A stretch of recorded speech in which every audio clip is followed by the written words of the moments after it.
Ahora vamos a ver la estructura.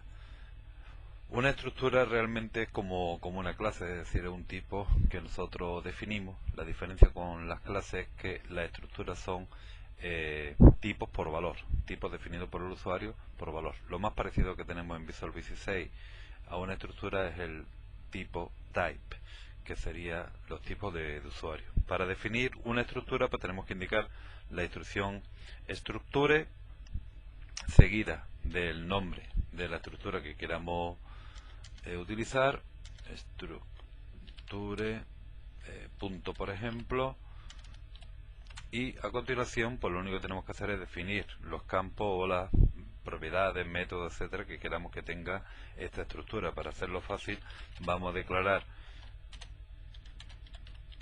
unos campos públicos, en este caso el punto, pues la X y la Y, as integer también, y ya tenemos la estructura.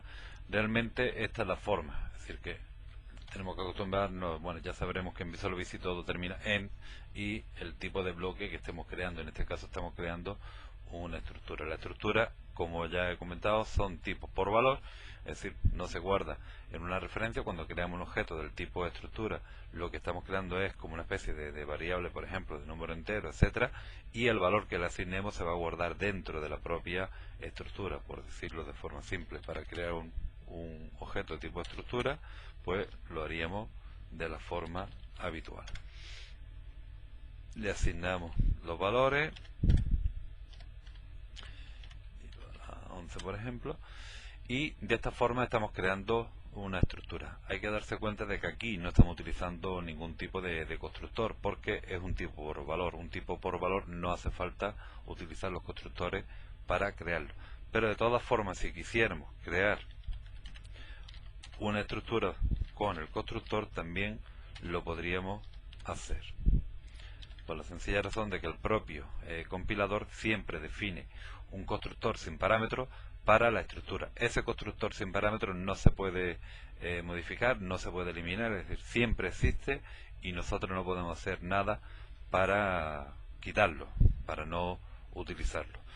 Lo que sí podemos hacer es crear nuestros propios constructores con parámetros, lo mismo que hacíamos con las clases. Podemos crear el método subnew, le indicamos los parámetros que queremos utilizar y ahora asignamos los valores a los campos que tenemos. Mi x igual al parámetro x, mi y igual al parámetro y. Una vez que nosotros creamos un constructor con parámetros, el constructor sin parámetros sigue existiendo. Es decir, ese constructor sin parámetros siempre existe. La prueba está en que aquí no nos ha dado ningún tipo de error porque no estamos indicando parámetros, ya que el constructor subnew normal existe. Entonces lo que sí podemos hacer es crear otro objeto de este tipo,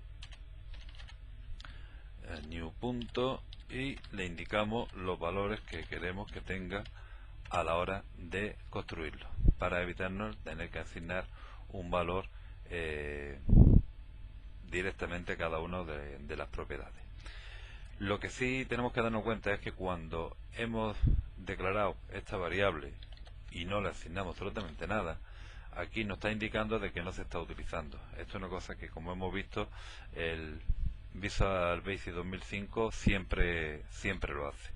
Entonces deberíamos acostumbrarnos o bien a utilizar el constructor normal, en lo cual se le asignaría un valor 0 tanto al campo X como al campo Y, o bien, si creamos un constructor con parámetros, pues declarar la variable y asignarle o utilizar ese constructor para asignar los valores de los campos que tenga.